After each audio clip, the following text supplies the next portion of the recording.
आज हम बाल विकास संस्कृत का सीटेट पढ़ाएंगे जो 15 नंबर का आता है। 15 इसमें देखिए कुछ नहीं करना है, आपको सिर्फ निगेटिव शब्द को चुनना है और पॉजिटिव शब्द को चुनना है। अगर निगेटिव कह रहा है तो निगेटिव मारिएगा, अगर पॉजिटिव कह रहा है तो पॉजिटिव मारिएगा। निगेटिव में क्या होता है देखिए, जैसे रट्टा और दंड और सजा। देखिए, ये रट्टा मार नहीं सकते, दंड नहीं दे सकते, सजा नहीं दे सकते हैं। किसी भी बच्चे को रट्टा मार करके पढ़ा नहीं सकते हैं, किसी भी बच्चे को छड़ी का इस्तेमाल नहीं कर सकते हैं, और किसी भी बच्चे को सजा का भागीदारी आप नहीं दे सकते हैं। ये निगेटिव सेंटेंस है, ये निगेटिव सेंटेंस है। आगे बढ़िए। व्याकरण, व्याख्या और व्याख्या, किसी भी व्याख्या व्याकरण के माध्यम से ये संस्कृत का भाषा नहीं होता है, एक मातृभाषा होगा। व्याकरण का भाषा नहीं है, व्याकरण भाषा नहीं है, मातृभाषा है। व्याकरण व्याकरण है, एक नियम है, इसलिए व्याकरण निगेटिव है। आगे बढ़िए। हतोत्साहित, किसी भी बच्चा को अगर टास्क नहीं बनाता है तो उसको हतोत्साहित नहीं कर सकते कि हम तुमको नहीं जगह तो तुमको जरूर सजा दे देंगे। किसी प्रकार का हतोत्साहित नहीं कर सकते हैं। आगे बढ़िए। पाठ पुस्तक अध्ययन के देखिए, पाठ पुस्तक अध्ययन में केवल ही मात्रा नहीं होना चाहिए। किसी भी पाठ पुस्तक में अगर केवल है और ही है, जैसे देखिए हम बच्चा को पढ़ा रहे हैं तो हम कह सकते हैं विद्यालय में कि नहीं भाई हम केवल हिंदू के बच्चा को पढ़ाएंगे।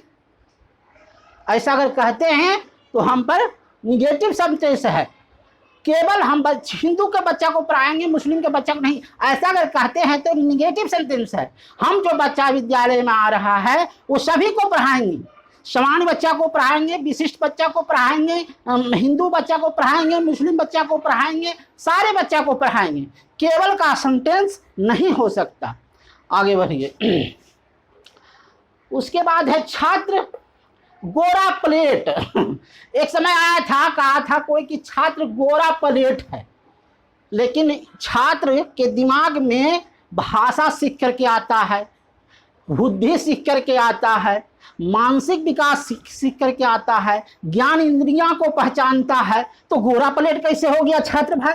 ये कोई हमसे प्रश्न पूछे।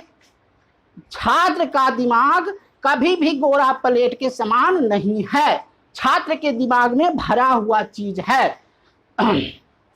सीमित, हम बच्चा को सीमित पढ़ा नहीं सकते हैं, हम बच्चा को विस्तार से पढ़ा सकते हैं, उसके बारे में जानकारी दे सकते हैं।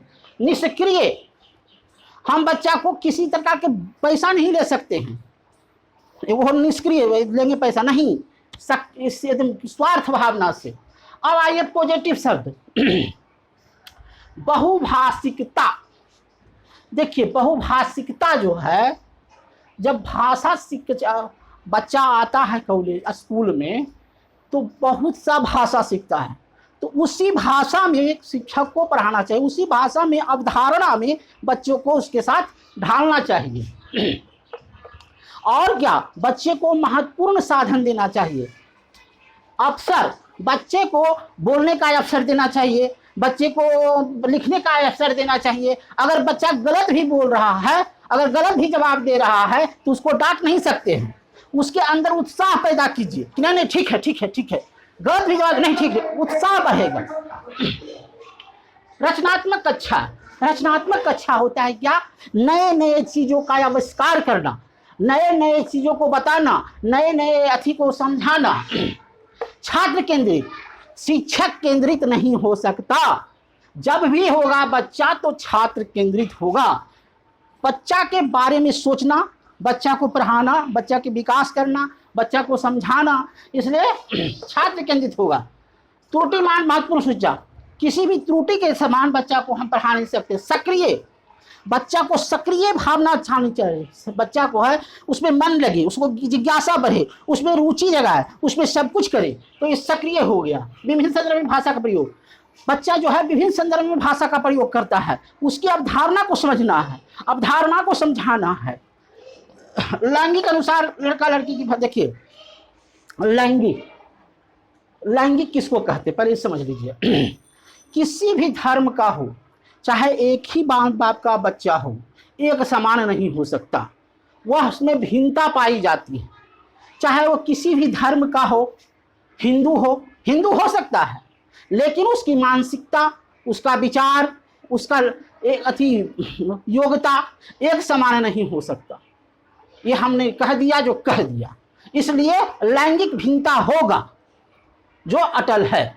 अगर हमारा चैनल अच्छा लगे तो सब्सक्राइब कीजिए और लाइक कीजिए।